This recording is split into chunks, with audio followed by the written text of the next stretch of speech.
Mark and Daniel had been planning their hiking trip for months. The Appalachian Mountains in early autumn were supposed to be breathtaking. Endless ridges, crisp air, and solitude far from the noise of the city. They wanted a weekend of peace, away from everything, and they had mapped out a small loop trail that would take them deep into untouched wilderness before looping back to their cabin by nightfall. The morning had started perfectly, but by late afternoon, the weather shifted. Thick fog crept through the trees, swallowing the trail in pale sheets of gray. The deeper they went, the quieter the woods became. Birds stopped singing, no insects hummed, and even the rustling leaves seemed to hold their breath. They had expected serene silence, but this felt different, oppressive, like the forest itself was warning them to turn back. Just as Daniel was about to suggest heading back, Mark spotted something unusual through the mist. Beyond the trees, half hidden by vines and moss, stood what looked like an old stone structure. At first, he thought it was just a ruin, maybe an abandoned storage shed, but as they got closer, the shape became clearer. It was a chapel.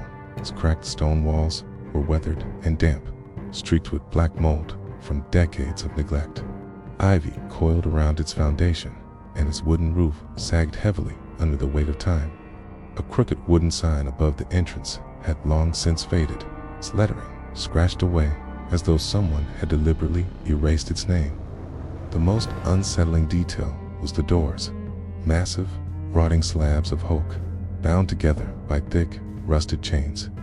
It was as if someone had tried very hard to keep something inside. Daniel immediately said they should leave. Something about the place felt wrong to him.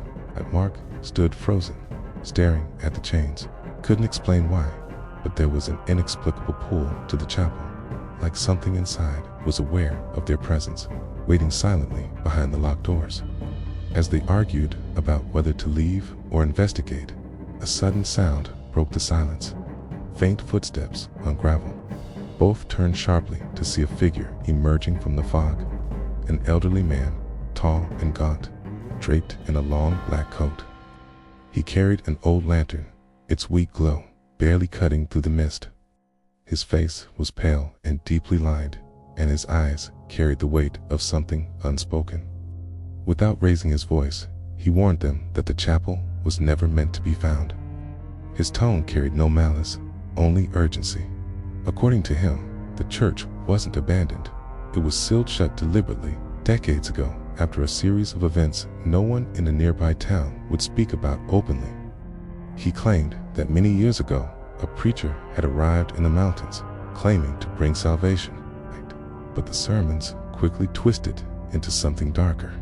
The congregation began gathering at midnight, chanting words that weren't scripture, performing rituals meant to summon something they believed would grant eternal life. Witnesses later said the preacher spoke of opening the veil between worlds, an invitation to something ancient and malevolent. One night, something answered. The congregation panicked when they realized what they had brought forth. Several went missing, and those who returned were not the same. Their eyes were empty, their bodies frailed, as though something had drained the life out of them. Desperate to stop it, the survivors locked the church doors, bound them with chains, swore an oath never to speak of what had happened there again. The church was wiped from maps, its location erased from local records. Mark and Daniel listened in stunned silence.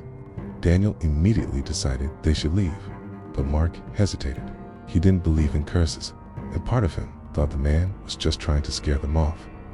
Then, before he could argue, a deep, guttural sound echoed from inside the chapel, something between a growl and a chant, low and rhythmic, as though it had been waiting for them. The old man's expression turned grim as he urged them to turn back immediately, explaining that the chains weren't there to keep people out. They were meant to keep something in. Before they could respond, a sudden gust of cold wind swept through the clearing, extinguishing the lantern. In the moment of darkness, the woods around them seemed to shift. The fog thickened until even their own hands vanished from view. And then, just as quickly as he had appeared, The old man was gone. Panic began to set in. Mark grabbed Daniel's arm, insisting they leave at once. They turned back toward the trail, moving as fast as they could, but the forest felt different now, unnatural, as though the terrain had rearranged itself. The trees seemed closer together, their branches stretching out like skeletal hands. And then came the footsteps. At first, they were faint, soft crunches of leaves behind them, but no matter how fast they walked, the sound matched their pace. Daniel spun around several times, expecting to see the old man, but the path was always empty.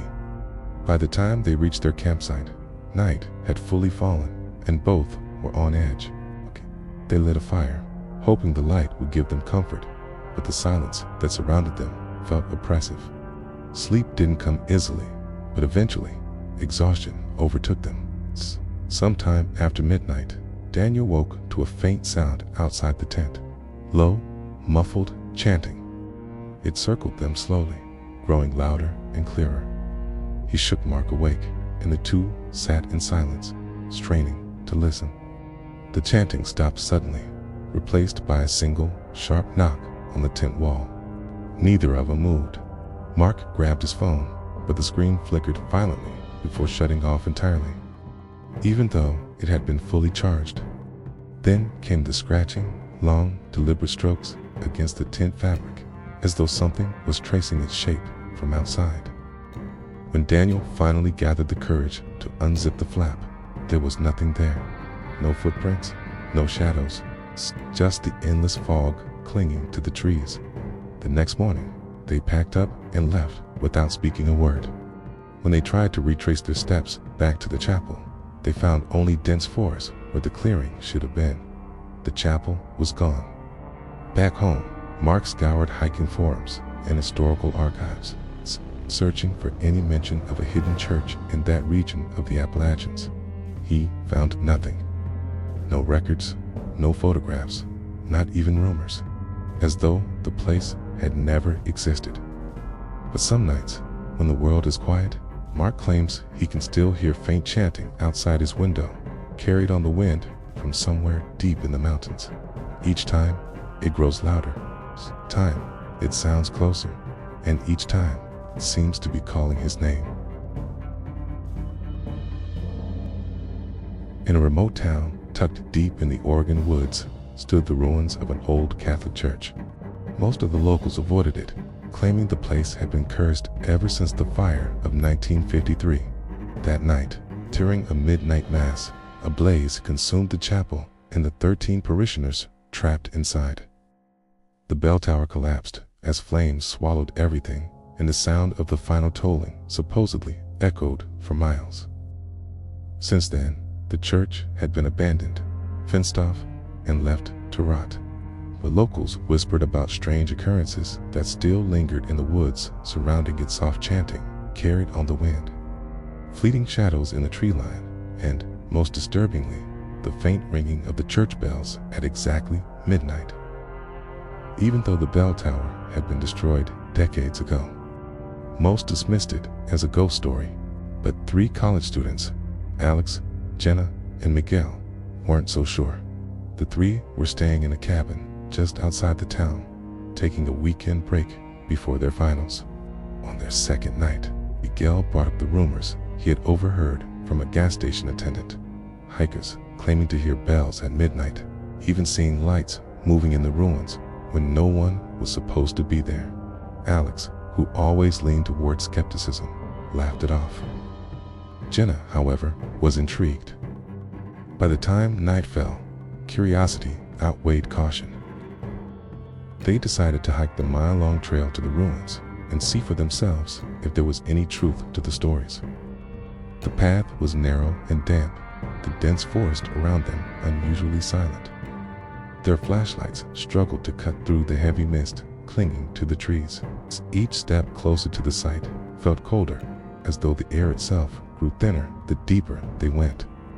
When they finally reached the church grounds, they were surprised to see how intact the structure remained.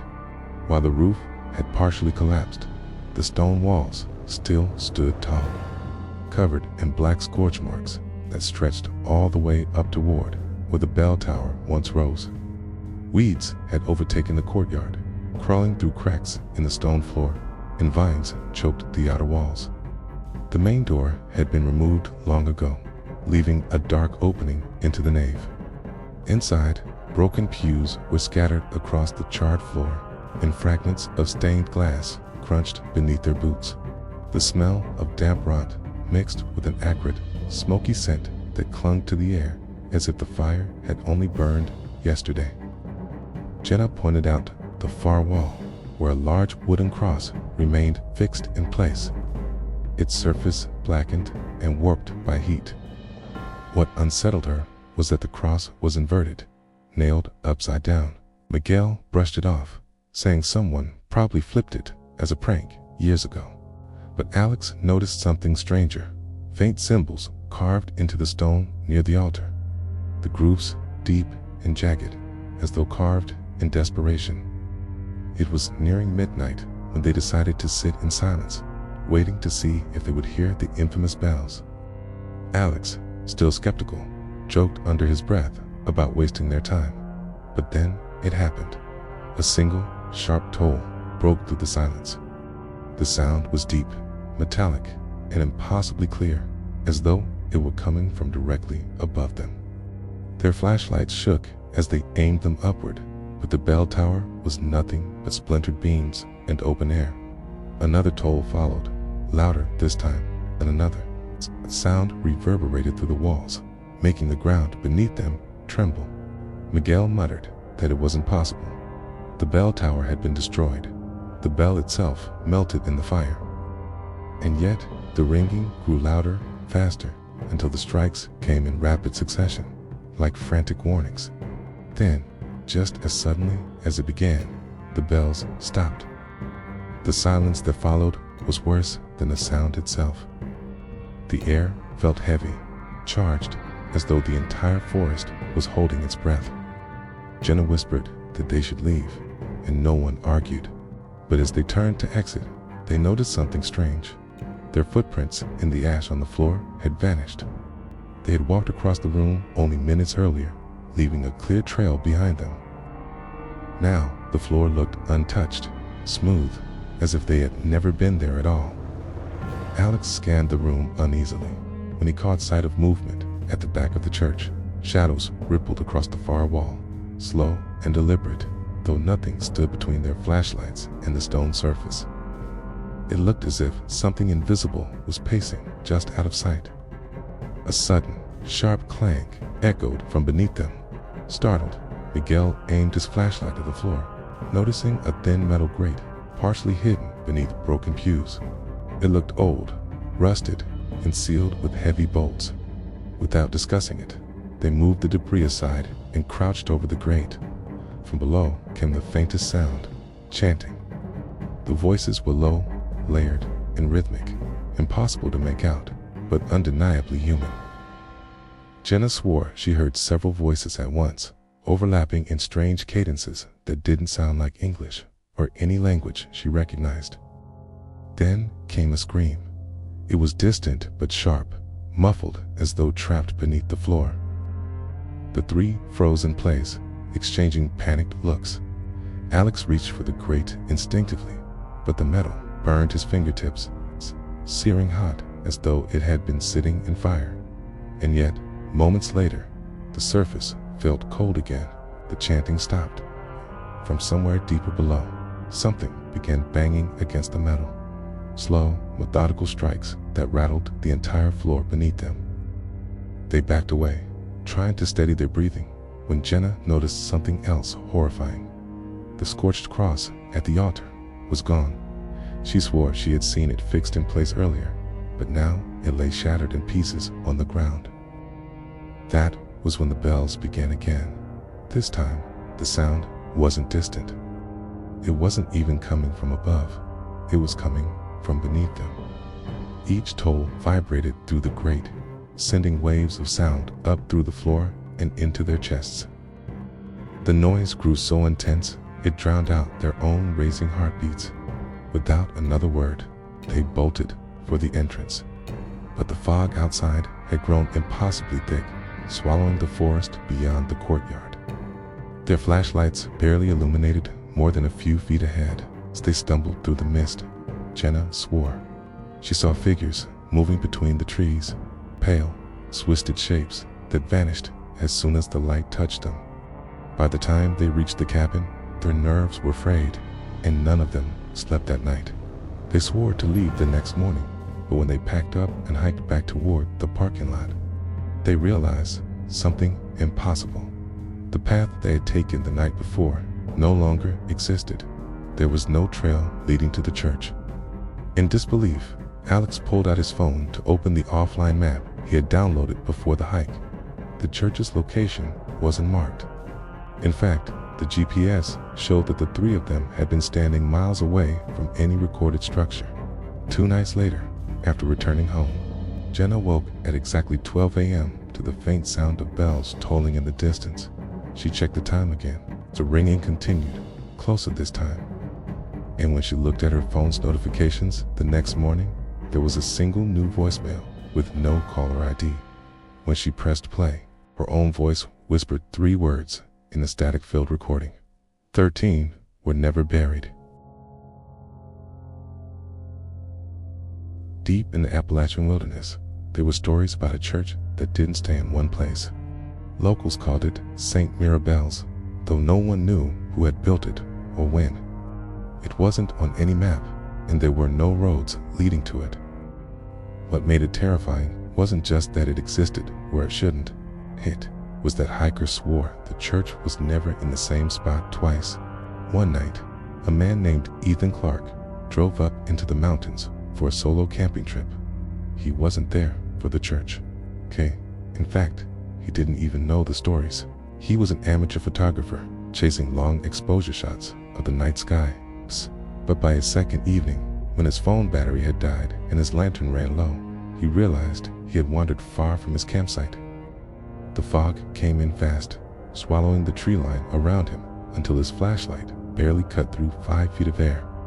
That was when he saw it. At first, he thought it was just a silhouette, a tall, angular shape cutting against the mist. As he drew closer, details sharpened into focus: stone walls, heavy wooden doors, and a tall bell tower. A church. He thought it was strange, but also a relief. Maybe someone there could help him get his bearings. He climbed the crumbling steps and reached for the handle, but the door didn't budge. It was locked, sealed tight, as though welded shut. That was when he noticed something odd. The windows were boarded from the inside. As he stepped back, trying to make sense of it, his boot crunched on something sharp. He looked down to find splinters of stained glass littering the ground. Among the shards, he found pieces of intricate patterns, fragments of saints, angels, and something else. In one jagged fragment, he swore he saw a figure with hollow black eyes staring straight back at him. By the time he returned to his campsite, shaken but relieved, he dismissed the whole thing as some abandoned relic lost in the mountains. But the next morning, when he retraced his path to take photos, there was nothing there. The clearing where the church had stood the night before was completely empty. No ruins, no footprints, no broken glass. Just untouched earth and tall, silent pines. That was the first time Ethan thought about leaving the mountains. But then he saw something stranger. Pinned beneath a rock near his tent was an old photograph. It was damp, worn, and almost falling apart, but the image was clear enough. It showed the very same church, except the picture had been taken decades ago. Across the bottom, scrawled in faded ink, were the words, "It finds you." That night, Ethan woke to a sound that pulled him from sleep, the deep, metallic tolling of a bell. He knew it made no sense. He had checked his surroundings earlier, and there were no structures within miles. But the sound was real, faint but steady, and it was coming from the east. Against his better judgment, he followed it. His breath fogged in the cold air as he made his way down the narrow ridge trail. The further he walked, the louder the ringing became, until he rounded a bend and froze. The church was there again. But this time, it looked different. The bell tower, once silent, now swayed slightly, and faint candlelight flickered behind the boards that sealed the windows. The wooden door stood slightly ajar, creaking softly as if inviting him inside. Something deep in his instincts told him to run, but he stepped forward anyway, drawn like a moth toward a flame. Inside, the air was heavy and damp, thick with the stench of mold and rot. Broken pews lined the aisle, and beneath his boots, the wooden floor sagged with every step. At the far end stood an altar draped in rotting cloth. But what unsettled him most were the marks carved into the walls, deep, jagged grooves forming circles intersected with symbols he didn't recognize. They covered every surface, overlapping like a language designed to keep something in or out. On the altar sat an object that looked almost like a reliquary, an old, rusted container wrapped in chains. Faded lettering covered the lid, scratched and worn down by time. As he leaned closer, he saw something impossible. The letters spelled his full name. Before he could process what he was seeing, the bells began again, this time deafeningly close, so loud the floorboards rattled beneath him, and then silence. When he turned to leave, the door was gone. In its place was a wall of cold stone, seamless and smooth, as though it had always been there. Every other window and crack was sealed as well. Panic surged through him as the faint sound of footsteps echoed in the rafters above. He shined his light upward, but found nothing. Then he heard movement behind him. The reliquary had shifted on the altar. It slid an inch across the rotting cloth, slow and deliberate, as though nudged by invisible hands. Chains unraveled, one by one, clattering softly onto the floor. Something inside began scratching, soft at first, then violent, pounding against the rusted lid as though trying to escape. And then it stopped. Ethan stood frozen, heart pounding, until he noticed a new sound outside the walls. Low voices. Dozens of them. They were chanting. The rhythm was hypnotic, layered and slow, rising and falling like waves. The words were foreign, but the tone was reverent, almost worshipful. Ethan couldn't tell where the voices were coming from, above, beneath, or all around, but they filled the space entirely. Suddenly, the candlelight behind the boarded windows flickered out, leaving the church in near total darkness. The chanting stopped, and then the bells rang again, this time a single, drawn-out toll that vibrated through the floor. The reliquary fell silent. Somewhere in the darkness behind him, something breathed. Ethan turned slowly, flashlight trembling in his hand, but the beam revealed only empty pews and broken boards.